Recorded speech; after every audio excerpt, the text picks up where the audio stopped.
Hello, friends, and welcome to Safetyology. I'm your host, Safety J. Safetyology? Really? It's the best we could come up with. Seriously.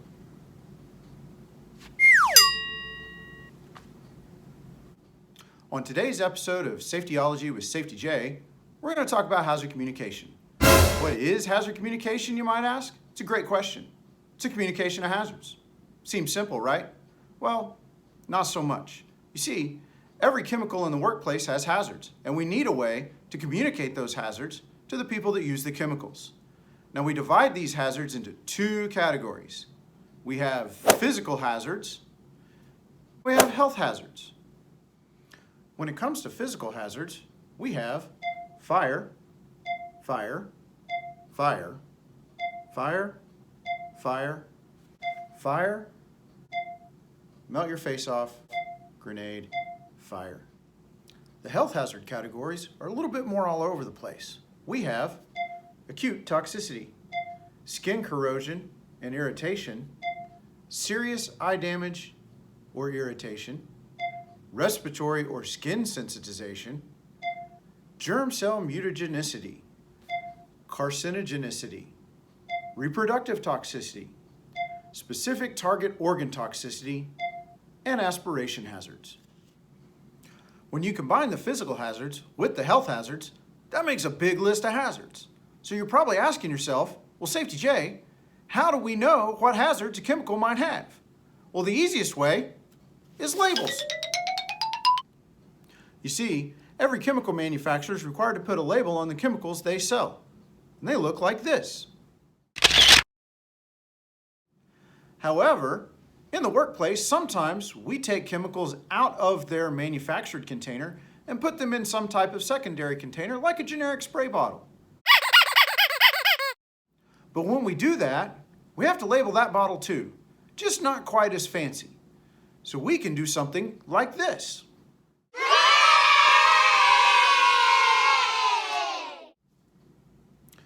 On the manufacturer's label, you probably noticed some fancy little pictures in red diamonds.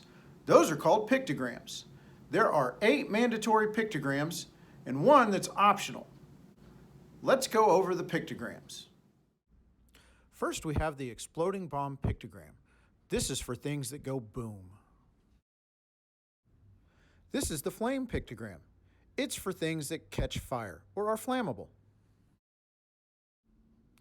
This is the oxidizer pictogram.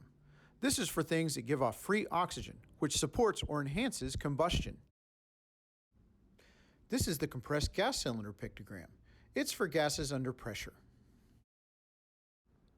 Next, we have the corrosive pictogram. This is for that stuff that will melt your face off. Here we have our first health hazard pictogram. This is for carcinogens, respiratory sensitizers, reproductive toxins, target organ toxins, mutagens, and aspiration hazards.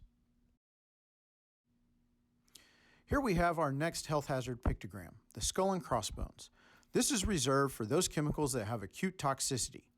Most chemicals with acute toxicity can make you dead at a really low concentration. Our last health hazard pictogram is the exclamation mark. This is for low-level health hazards like irritants and sensitizers. Finally, we have our environmental pictogram. Now, this one's not required by OSHA, but if you see it, make sure you don't dump these chemicals down the drain. These are things that can be hazardous to our aquatic environments. The last part of HAZCOM that I want to talk about today are safety data sheets. OSHA adopted the Globally Harmonized System, or GHS, and when they did, it standardized the safety data sheets. And that's a good thing, because no matter what the chemical is, you can find the same information in the same place on every safety data sheet. Now, there's a total of 16 sections to every safety data sheet, but I only want you to remember 2. That's Section 4 and Section 8. Section 8 has all the information you need to protect yourself. It talks about PPE and what you need to make sure you don't overexpose yourself to the chemical. If you follow Section 8, hopefully you won't need Section 4, because Section 4 has all your first aid measures. It's what to do in an emergency, and that can be important. So that wraps up our discussion about hazard communication. If you have any questions, just go ahead and give me a call. My number's been right there on my hard hat the whole time, because that's just good marketing.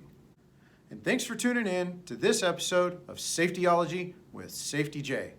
Have a safe day.